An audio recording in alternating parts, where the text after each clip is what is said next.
Okay, good morning, everybody. Can everyone hear me? Can someone just write in the chat a yes or, well, I guess if a no, you can't hear me, but a yes if you can hear me? Perfect. Thank you, Alicia. Thank you, Vermont, Stanley. Perfect. All right, good morning, everyone. So our 8th annual LandPRO conference was last Wednesday, which is exciting. We had the mayor of Vaughan come, the president of Build, our keynote, our usual Ben Tell came and gave his economic update. We had a presentation on Bill 23, a bunch of other great ones as well. If you happen to miss it, you can still grab the archive. It's on the conference website, landproconference.com. If you already purchased a webcast ticket, you can go back and watch the replay. It's back in the platform and it will be online for 6 months. Okay, so today, the last few years, what we've been doing is a week after the conference, we're due a sponsor-led webinar. This gives the chance to our sponsors to provide an educational session on, what they're experts in. The session is free, it's recorded, and we'll also upload it to our YouTube afterwards. So if you want to go back and revisit it or share it, feel free to do it. Please ask all questions in the chat room. So as the video plays, ask all your questions, and then we're going to be joined by someone from the company at the end for a live Q&A. So we'll start with Zeifmans and then go to GeoWarehouse. So make sure you put all the questions in there. We're being joined by Ahmad from Zeifmans and Alicia from Terranet GeoWarehouse. So that's exciting. Okay, so let's jump right in. I know we're all very busy. So our first sponsor and our first educational video is going to be with Zeifmans. So Zeifmans is a full-service tax, accounting, and consulting firm based in Toronto. Beyond the traditional offering, their services include business advisory, valuation, corporate finance, transaction services, corporate turnaround and insolvency, and estate and succession planning. They support their 9,000 plus clients through every step of the business lifecycle. We have personally worked with and partnered with Zeifmans for millions of years. Can't say enough good things about them. They're great, and we love the support that they have for us over here at LandPRO. So we're definitely Team Zeifmans over here at Protect Your Boundaries in Kirchmar. So today they're going to be discussing key tax issues in the real estate sector. So I'm just going to mute myself now and let's learn.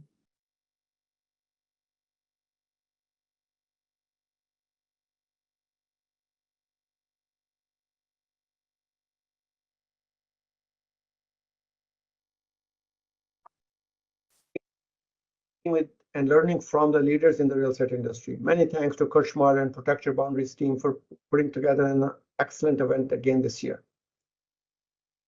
Before I get into our presentation, I would like to just give you a quick introduction of Zeifmans. We are a Toronto-based firm, 185 people strong, 17 partners, with excellent network throughout the world. Wherever you need any business done, we are able to help you. We provide you a full spectrum of accounting, tax, M&A, corporate finance, valuation, wealth management, succession, estate planning services. We are registered with CPAB and PCOB, and we can audit public companies and hedge funds in US and Canada. In terms of our specialized knowledge, I myself have a sizable portfolio of my clients in the real estate sector, but we also have partners specializing in technology and startups, high net worth individuals, manufacturing, financial services, emerging industries, blockchain, cannabis, esports, not-for-profits, healthcare. Effectively anything you need help with, we are happy to serve you. Along with 10,000 other clients, we help through every stage of their business life cycle. Now, with that out of the way, let's jump right into the content of today's webinar. I have decided to talk about some of the tax-related developments affecting the real estate sector over the last couple of years, 2022, 2023. You may have heard a lot of sessions in the LandPRO this year were highlighting the affordability issue with respect to the real estate in GTA in particular and Ontario in general. And what I learned at LandPRO was that a lot of it has to do with the all these taxes which get built into the cost of any real estate project, and other supply constraint issues with respect to the supply of land and ability to develop and the time length it takes for any project to from the start to finish. And those seem like more of supply side issues which are really affecting the affordability concerns. However, most of the government response seems to be on the demand side of the curve. They are trying to limit the demand. Despite the recent spike in interest rate over the last six or 8 months, we have seen that the prices have not really come down by any significant measure. So the government response, instead of trying to solve the structural supply side problems, have been mostly limited to how they can affect the demand of the real estate in the province.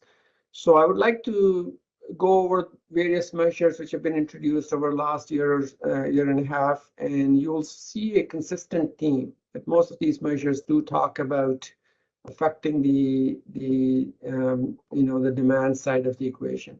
So let's get into the first one, which is the underused housing tax. Canada's underused housing tax was enacted last summer, which effectively says that some residential property owners are expected to now file a UHT return and pay the UHT starting this year, 2023.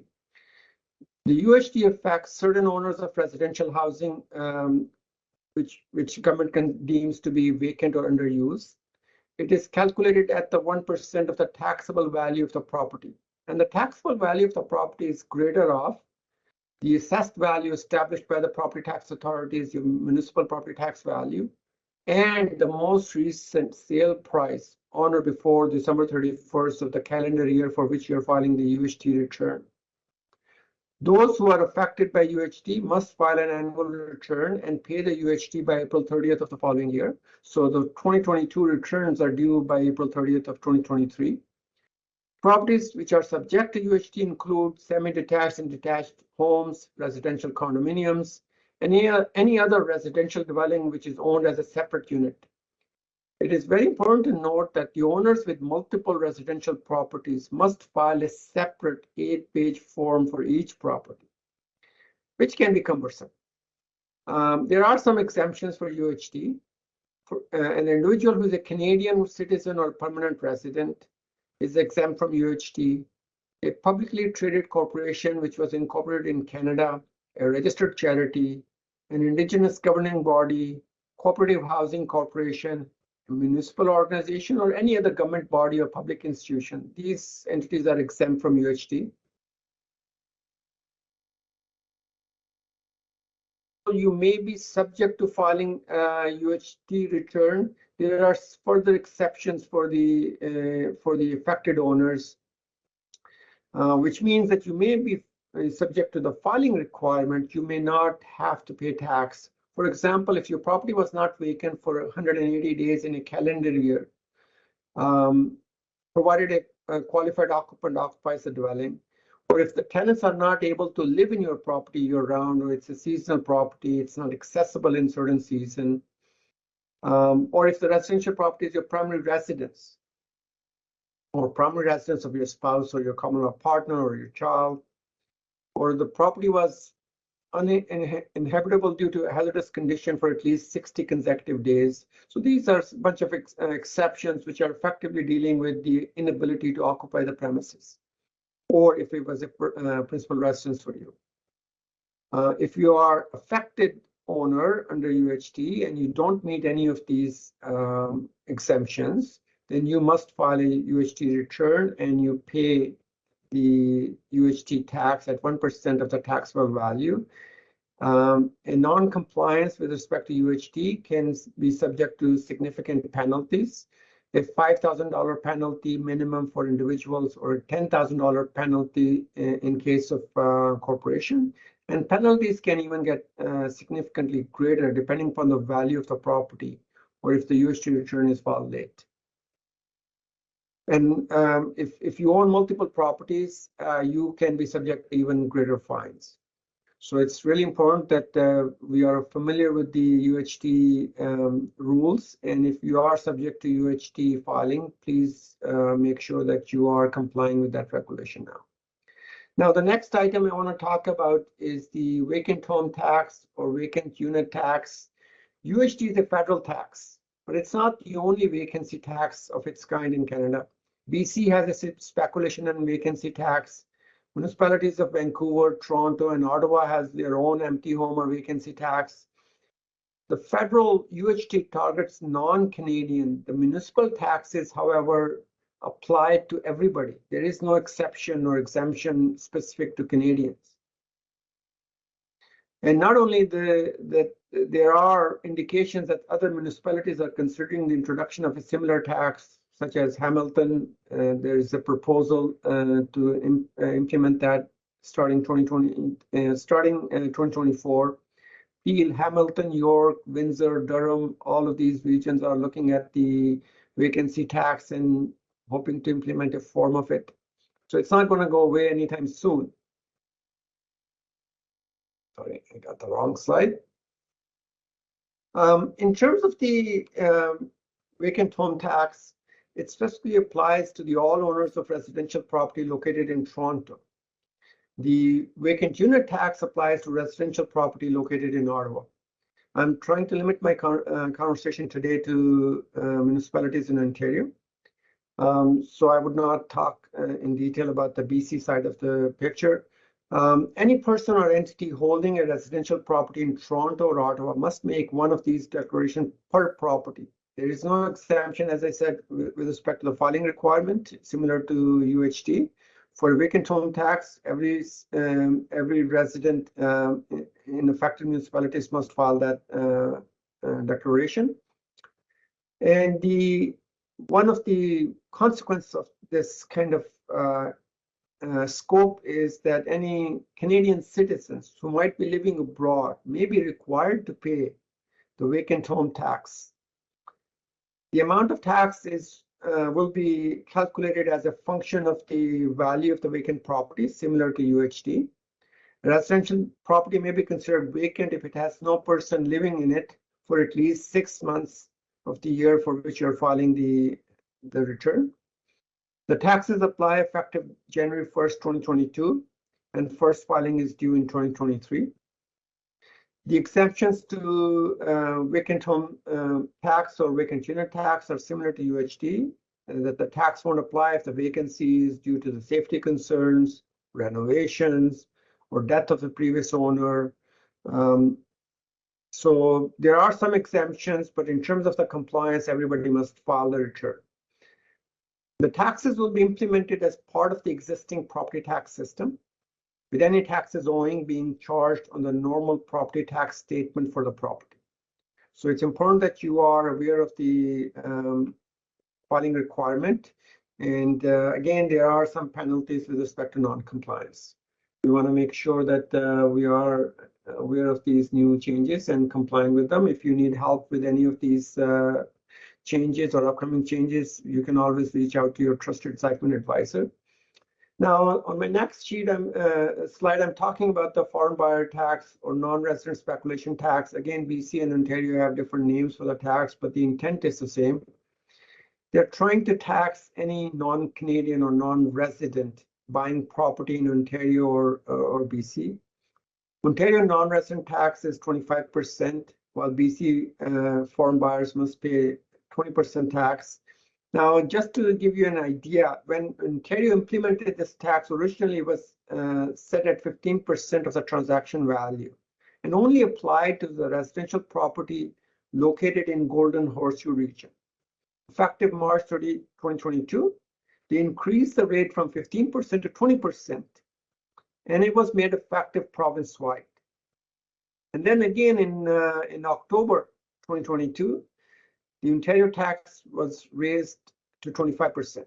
BC tax remains at 20%, and it is effectively again 20% or 25% of the property value.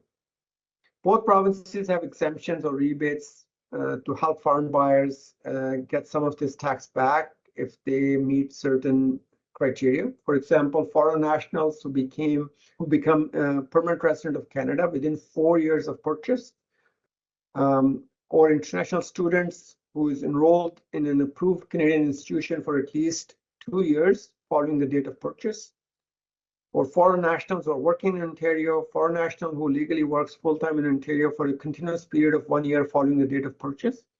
Their foreign tax can be rebated back to them. Moving on to the next slide, prohibition on the purchase of residential property by non-Canadian. This is a new act which effectively, as of January 31st, comes into play, and it prohibits the purchase of residential property by non-Canadians, either directly or indirectly through a holding company, in certain census metropolitan areas. Generally speaking, effectively all large urban centers in the country. Properties which do not contain a livable existing residential unit as of the date of the purchase, but was zoned for residential use or mixed use and are located in the census metropolitan area are deemed residential properties under this act. Canadian purchasing property in partnership with non-Canadians should also be very careful.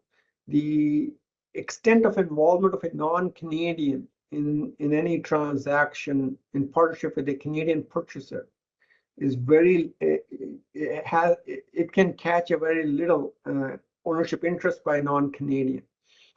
Under the discussion paper, a corporation with a direct or indirect ownership of shares of more than 3% would be considered subject to this act. There are significant penalties for non-Canadians in violation of the act, or for Canadians who knowingly assist a non-Canadian in violating the act. Penalties include both a fine of up to $10,000 and a court-ordered sale of the subject property. And if you thought that we are done, no, there is one more. Residential property flipping rules. So the federal government introduced a new anti-flipping tax measure, which came to law effective January 1st, 2023. The new measure will tax the profits of a home or rental property that has been held for fewer than 12 months before sale as business income. However, there are some exemptions. We'll talk about that later, but I just want to contrast that to what the practice has been. So in the past, when an individual used to sell a residential property that was held for personal use, or it was held to generate rental income, the profits were considered capital gain. And the capital gains, we know that are taxed at 50%. Or if the property was the principal residence of the homeowner, the owner could claim the principal residence exemption to eliminate any tax arising from the gain. And under the new rules, as I mentioned, the profit from any transaction where you have not held on to that property, residential property, for more than 12 months would be fully taxed as business income. CRA in the past needed to prove that the property was not the principal residence of the owner, or the seller's primary intention of acquiring the property was to flip the property in the pursuit of profit. Under this new anti-flipping rule, the profit from the sale will be fully taxed as business income. If the seller held the property for less than 12 months, that means that the sale of the property within this time frame will generally no longer be eligible for either capital gain tax treatment or principal residence exemption. And CRA no longer has a burden to prove that the seller had the primary intention of acquiring the property to make profit from flipping the property. Now, there are some exemptions, so let's talk about those. So if there is an addition to the household and you have to move because of the birth or adoption, or because elderly parents came to start to living with you, then that transaction will be exempt. or if if you have to move because of breakdown of marriage or because of work location, as long as the new home is at least 40 kilometers closer to your new work location, that transaction can be exempt. Serious illness or disability resulting in you moving from one property to the other is also exempted from this tax. So such exemptions are helpful to reduce the tax impact of the new rules on many homeowners, but it may be necessary to produce the documentation to support the exceptions. There might be some other situations which you may feel fall outside the exception, but it's prudent that you have this conversation with your tax advisor. So these are some of the measures, and if you notice that there were a couple of themes in all of these changes. One, that all of these changes are really affecting the demand side of the problem, as I indicated at the start of my webinar. Secondly, most of these are aimed at non-resident, non-Canadians. I'm not sure that we are seeing the impact which was the original intent of introducing all of these measures. I know that the interest rate increases have caused somewhat of a slowdown, but I'm not sure if the impact is visible in the prices as yet. We'll see how things develop. Now that brings me to the end of my webinar today.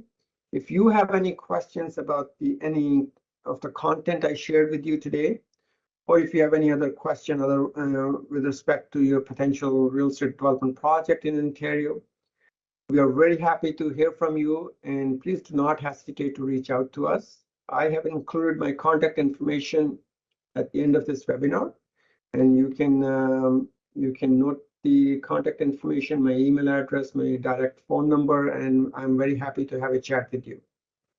Once again, thank you very much for attending this webinar, and I'm hoping to see you at LandPRO 2024. Thank you. Great. Okay, so today we're being joined by Ahmad, who did the presentation that we're talking about. Can you turn on your camera and your microphone? While he's doing that, so there's a few questions in the chat here. The first one is UHT, is it applied Canada-wide or just Ontario? So Ahmad just said it's Canada-wide. So let's go to the second one. Is UHT applicable to residential development land? So the definition of a qualified property does include an actual dwelling, but it depends what stage of the development you are. By definition, though, it's not there, but I know that this is a new law, and we have not seen a lot of clarity around this. There are still some discussion papers which have not been finalized. There are a lot of questions around these various situations which were not contemplated in the wording of the legislation. So we are effectively waiting for an official position from the government around these kind of questions. But what I would say is, please keep that in mind when you're entering into a transaction where there might be a potential non-resident owner on the other side. Remember, the UHT follows the immigration definition of resident. It doesn't follow the tax definition of a resident.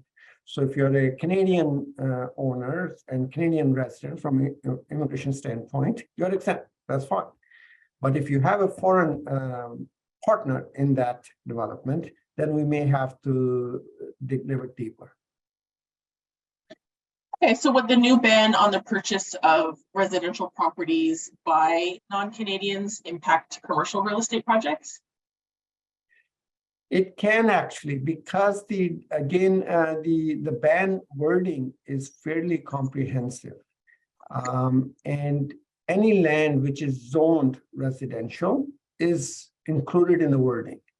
And not only that, if any commercial real estate asset, any interest, when you have a mortgage on a property and you have indirect interest in the underlying property, that can also be subject to that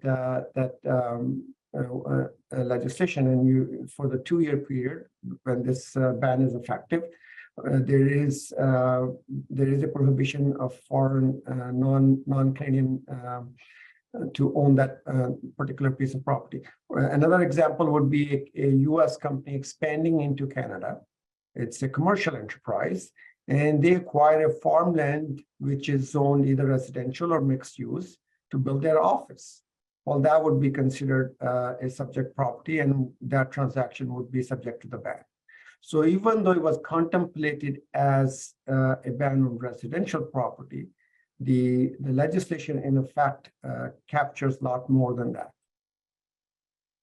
Okay.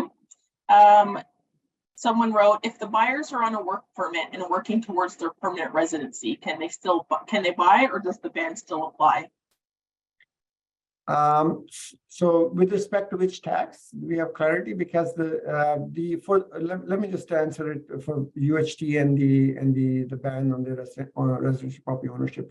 For UHT, it is the exempt people are Canadian resident, permanent resident, or Canadians. So those are the exempt people. Again, the UHT, there are two bifurcations. The first category is people who are completely exempt from UHT at all. So those are Canadian residents, permanent residents, and Canadian citizens. They're not subject to UHT. But then you might be in a situation where you are subject to UHT, but you may not pay UHT. And that would be, for example, if it's a Canadian private corporation, which is not specifically excluded from the legislation, you are subject to UHT reporting requirement, but you may not be subject to UHT payment or actual UHT tax. So this again needs to be analyzed a little bit more in detail. But by wording of the UHT, if you are not yet a Canadian permanent resident, you are subject to that.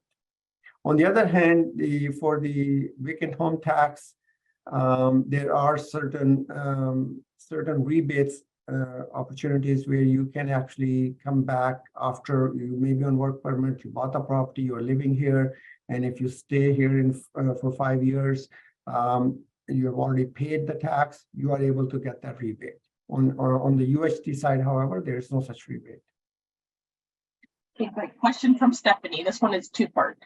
The UHT, can you define taxable value of the property, please? Is it MPAC's assessed value? And then part two is the VUT, VHT applied over and above the UHT for properties held in Toronto and Ottawa? Both of these are really good questions. Yes, the value, taxable value, is defined as greater of the MPAC assessed value, which is used for your municipal property tax calculation, or the most recent transactional value. So if you recently bought a house and it's subject to UHT, and the MPAC assessed value may be lower than the transaction amount for that house, then they'll use a transaction amount for the most recent sale. If the MPAC value is higher and the transaction amount is lower, then it's the MPAC assessed value, which is considered taxable value. It's greater of these two numbers. Okay. We have one more in here. Can foreign buyers buy pre-construction residential properties that don't build for 4 to 5 years from 2023? No, unfortunately not. If you cannot ink that deal, so to speak, in these 2 years. So the 2-year ban starts from 2023 to 2025. So 2023 and 2024, you cannot close a deal because and the legislation actually goes after not only just the foreign owners, it's effectively any Canadian assisting in that transaction is also subject to penalties. So you're not able to close that deal in these 2 years for the residential property ban. I realize I skipped answering the second part of the previous question with respect to is UHT and VHT, are these on top of each other? Yeah, these are 2 separate taxes. VHT is the municipal level tax. UHT is a federal level tax. So just because you're subject to one doesn't mean that you're not subject to the other. Perfect. Okay, going back to the flipping rules. Do the new residential property rules apply to assignment sales? Yes, unfortunately, again, the legislation itself didn't have that, didn't include that, but the fall economic statement, which was released in 2022 fall, the government is proposing to extend this rule to capture any assignment sales. And we are all familiar with, especially in GTA market, where there have been a lot of recent development projects where due to these significant increases, especially last 2-3 years in the value from the date of the the purchase date to the closing date, there have been a lot of transactions through assignment, but those are subject to under the government proposed rules. Those are subject to the tax. Okay, how about something, I know they're really popular, Airbnbs. So would a property that somebody has for these short-term rentals, like an Airbnb, would those be subject to something like underused housing taxes? Yeah, the funny thing is that the legislation has a list of structures which are exempted. And one notable exception in that is a private corporation. So I know some of my clients, they have Airbnb properties through a Canadian controlled private corporation. So those are not exempted from or what they call, they are not considered excluded owners. So by definition, I'm a Canadian resident and I own a property which is used for Airbnb, that would be, I would be considered an excluded owner and I'm not subject to UHT. But if I own the same property through a corporation, then I'm no longer considered an excluded owner. I may be exempted from it, depending upon if I meet the other conditions, but I'm no longer an excluded owner. So I'm an affected owner and I must file UHT return. Perfect. Okay, does anyone have any other questions? Oh, I see one last one here. Going back to our question for the assignment sales, is it all assignment sales starting after January 1st, 2023? The new residential. No, so this is with respect to the speculation, the flipping rules. Yes, the flipping rules were implemented effective 2022. And the government proposal essentially says that, yeah, we are considering assignment sales to be part of that. So starting 2022, if you have sold a property and you, under the previous rules, you would have said, well, this was supposed to be my investment property for rental purposes, and as such, for whatever reason, I ended up changing my mind and I'm selling it, and I'm going to record that as capital gain. The new rules will come in and say, no, because you didn't hold that property for 12 months, you sold it. We're going to consider that to be a full business income. Is UHT applicable to vacant building that's part of approved redevelopment project? If it's a vacant residential building, the current wording would capture it. It defines any residential dwelling, unit, multiple units, as long as it's a residential building, current wording will capture that. Now, remember, there is an accessibility exemption as well. So if it's part of the redevelopment and it's not accessible, and or it's not in a living condition, then you may be exempted under the accessibility condition, but you are subject to UHT filing. Okay, perfect. We'll do if the property owner died in 2018 and the property was not sold until the end of this year due to legal issues, is the vacant tax still applicable? Now, vacant tax, we are now talking about the municipal level in Ottawa and Toronto. Yeah, for vacant tax, there is an exemption if the property is already being put up for sale, or you are actively taking those measures, and there's a death, and there are some exemptions available. Again, the situation needs to be looked at in a little bit more detail, but generally speaking, there are some exemptions with respect to a property which is already part of an estate. Perfect. Okay. Sorry, I just want to qualify that question, because if the estate is keeping that property because they are hoping that the real estate market may improve, then that exemption may not be available. We have to look at the actual facts of the situation. Perfect.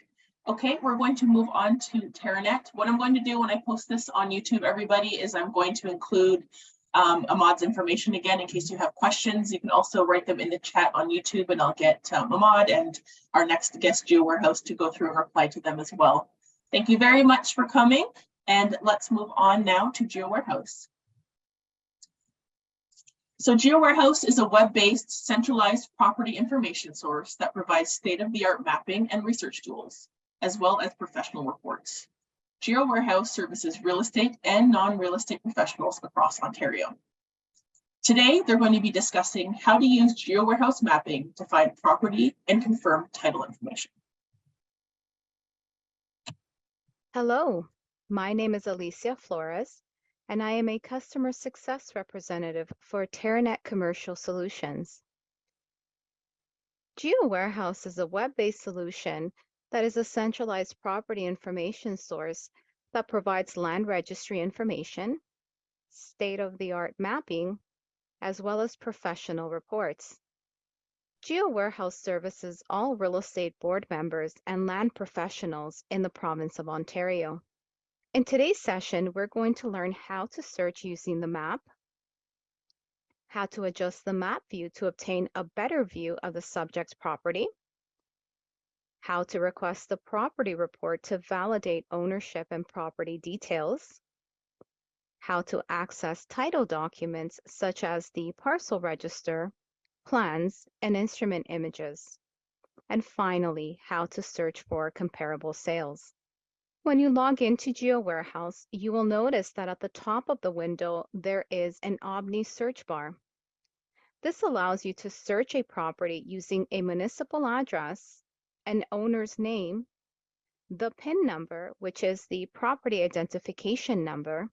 This is a 9-digit unique identifier from the land registry, ARN, which stands for Assessment Roll Number, and statutory documents such as instruments or plans.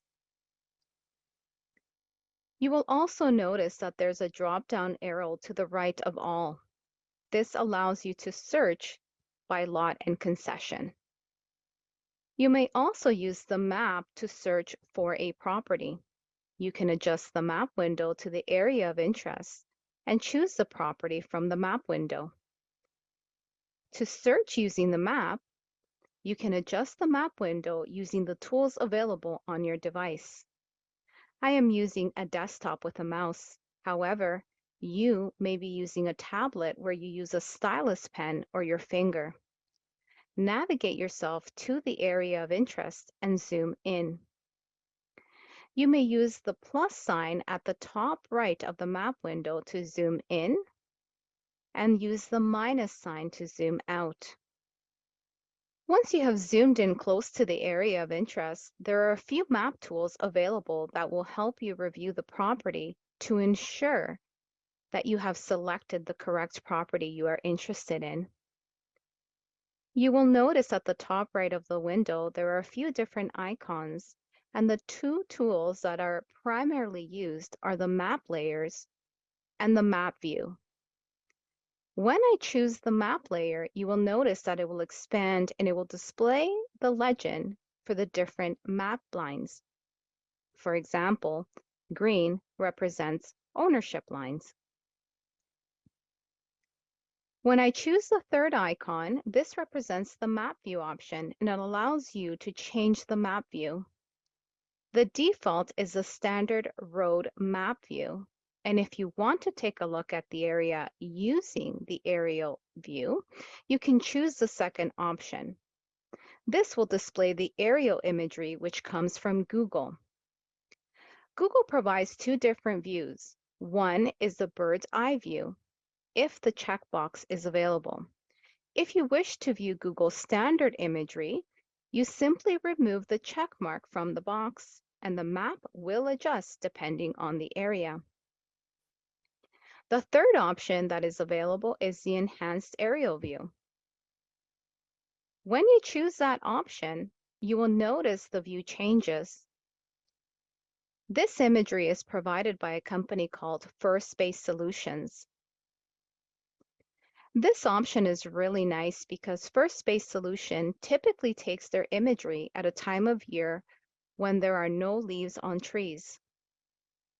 The Google imagery is very lovely. However, there may be times where your subject property may have an attribute that can't be seen using the aerial view because of the trees. You may use the enhanced aerial view to adjust the map to do a visual scan and to review and confirm that this is the property you wish to obtain information for. To choose the property from the map window, you can use your mouse and single left click. Or if you're using a tablet, you can press down on the subject property using your finger or stylus pen, and an information card will open. From this window, there are two options. You can select Street View or Property Report. When you select Street View, it will open Google Street View imagery, where you can review and take a look at the property from a street view. To return to the property on the map window, you can choose the arrow that points towards the left located at the top left corner of the information box. To request a property report, you can choose Property Report. This will open the GeoWarehouse Property Report. This allows you to validate information with regards to the property. The easiest way to navigate through the report is using this gray banner. You can select a topic, but you can also use the scroll bar on the right. The property details section will tell you who the owner of the property is and the date they made the purchase. This section will also tell you the area and perimeter of the lot, as well as a complete legal description of the subject property. You will also be able to take a look at the Street View imagery and information about the property, including the 9-digit PIN. You will notice on the right, there is an image where you can invest in a copy of a parcel register.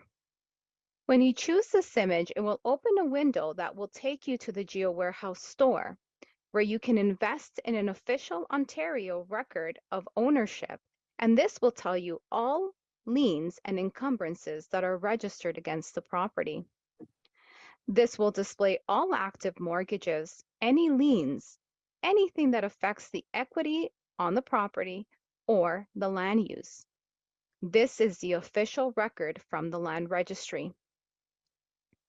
If you wish to find historical information, you can click on Select the checkbox to include deleted instruments.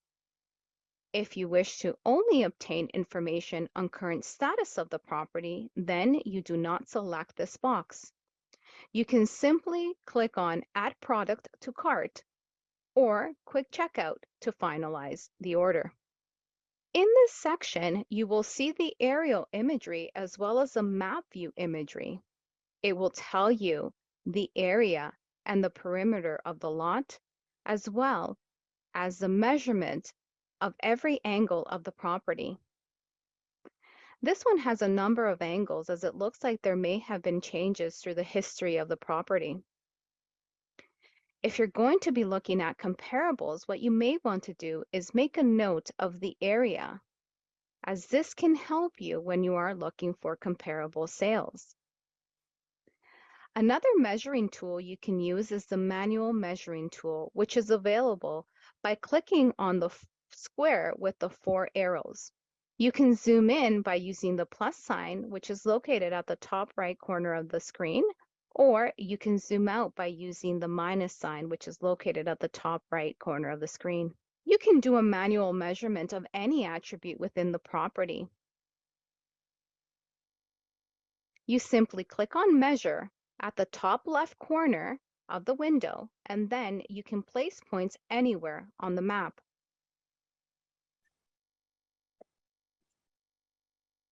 If you want to measure the length of the lot, you can place a point on one side and then another point on the other side of the lot. You will notice it gives me the distance at the bottom of the window. To close out of this section, you can click the square that has the 4 arrows pointing in. The next section is the plans, surveys, and easements. This will tell you if there are any plans that are deposited within the land registry system. These plans can also be purchased.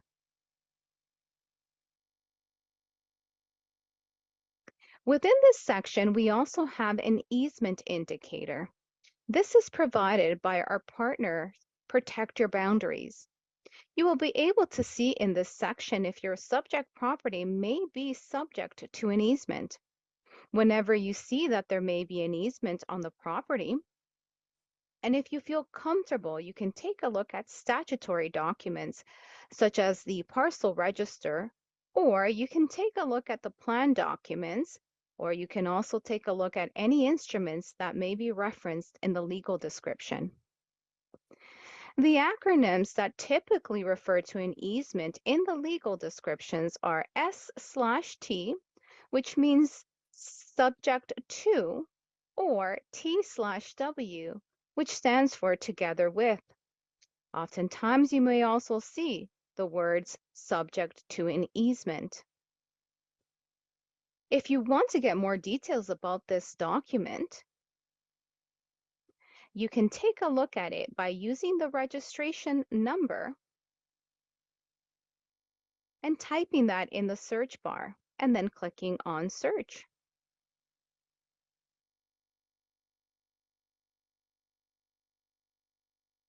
From here, it will identify if it is registered against a property. To invest in an instrument, you can click on View Details. You can click on Purchase Image, and you will be able to obtain a copy of that registered document. One thing about easements is that when you look at any statutory documents, such as the parcel register, plan images, and instrument images, is that you need to interpret the information and understand how it affects the property. Sometimes that can be a little bit of a challenge. But Protect Your Boundary offers reports that are very lovely. Now, the beauty of them is that there's actually a researcher that has the experience in analyzing and explaining what the easement is and how it affects the title. Whenever you invest in any of these reports that come from Protect Your Boundaries, it will include a copy of the parcel register, as well as a copy of the easement documents and the explanation of the easement, which will be written in plain English for you, so it can help you understand what the easement represents. You can make the choice whether you want to take a look at the statutory documents or choose to invest in a Protect Your Boundaries report. Both options are available for you in GeoWarehouse. And the final topic we're going to look at is how to find sold properties. When you have selected a property of interest, you can search for properties that have sold in an area of the subject property by selecting comparables to the far right of the gray banner. The search criteria window will open where you may define the area using the radius or a polygon. When you choose the radius, you will have a drop-down that allows you to select the size of the radius. Now, depending on the size you select, it may be too small or too large of an area that you are interested in capturing. You can resize the radius by using the Resize Me option to make the circle as big or as small as you like. Another option is the polygon draw feature. Now, this is my favorite because this allows you to draw in a very specific polygon around an area where you feel those comparables may be located. You can draw any shape or size that you like to capture the area of interest, and you can add as many polygons as you like. I will use a radius. You can define a time frame wherein a property has sold. Now you can choose from the preset options, or you can choose your own custom time frame by using the calendar. You can define the property type using the land registry property type. Land registry defines properties using freehold, condo, rail, and railroad.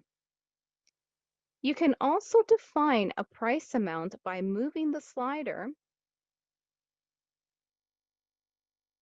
or by choosing from the drop-down. You may also type in the amount in the boxes. The lot size is very important to use when it comes to larger size lots.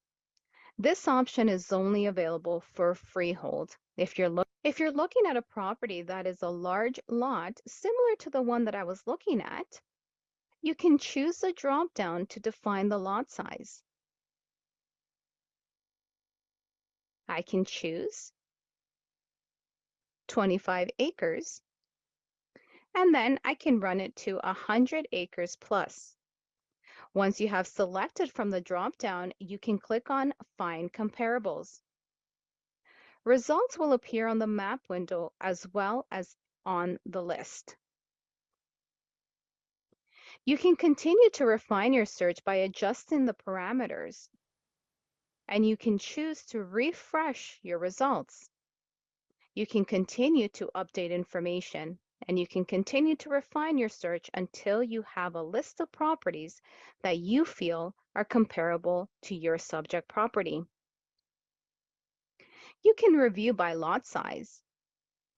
And if you want to remove any properties that are appearing in the results window, you can remove it by simply clicking on the checkbox.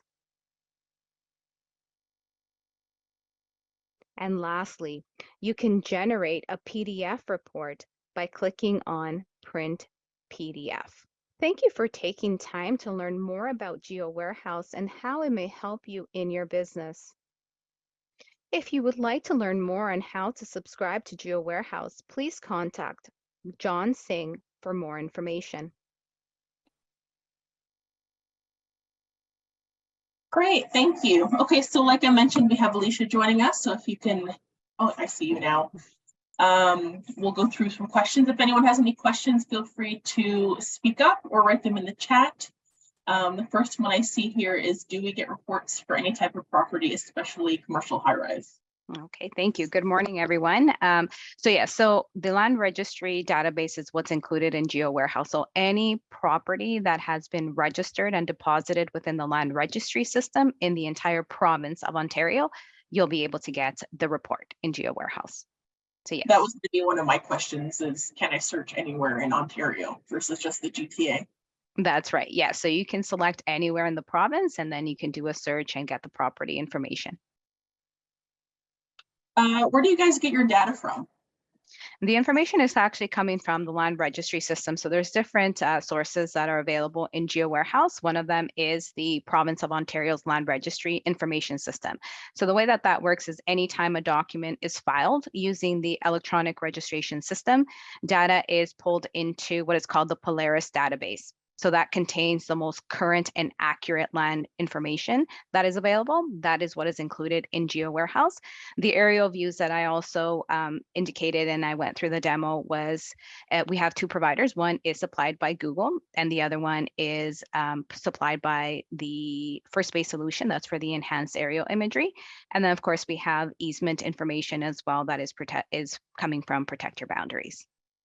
Perfect. So then in terms of frequency of updates, I guess it would be just consistently all the time, right? Because things are always changing. Right. So we do weekly updates in Geo Warehouse, but the way that it works is when a registration takes place, we actually have to wait 10 business days before we're able to capture that information into the system.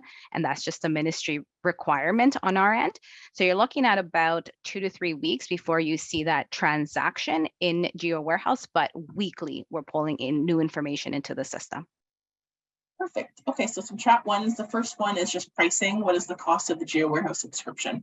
So that's a great question. So that's actually goes through our sales department. Unfortunately, on my end, I'm more on the trainer side, but the contact information, if you would like, with respect to what the price is, I can put it in the chat as well here. It was part of the slide, but definitely if you go to the website that I've just posted in the chat, you can certainly reach out to John and he can give you a little bit more detail with respect to the subscriptions.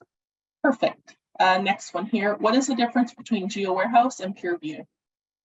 Oh, that's a great question. So TerraNet is the name of the company and we provide different solutions for every real estate professional. When it comes to Geo Warehouse, that is more for real estate and land professionals, whereas Purview is used for financial institutions and mortgage brokers. This one I don't know necessarily, but the year built in Geo always has an extra digit. Why is that? Oh, year built. Now, the year built is actually coming from MPAC. Not sure with respect to an extra digit. Now, for the year built section, I would recommend speaking to MPAC directly because that's where that information is sourced from. Perfect. Okay, does anyone have any other questions? You can put it in the chat or you can just put your mic on.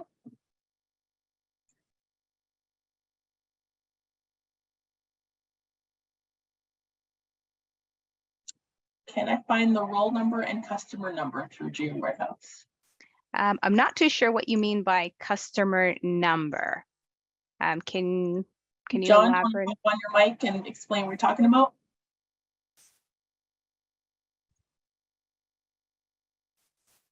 Oh yeah, for the at the roll number. Okay, it's customer number on is show on the property tax bill. For the report property vacant tax, we need that number, but sometimes we cannot find the property tax bill. I mean, are there any information on through Geo Warehouse? Okay, thank you so much for clarifying that, John. Now, Geo Warehouse actually will not have information that comes directly from the tax department. So when it comes to tax bills or anything like that, unfortunately, it's not something that is included within our platform.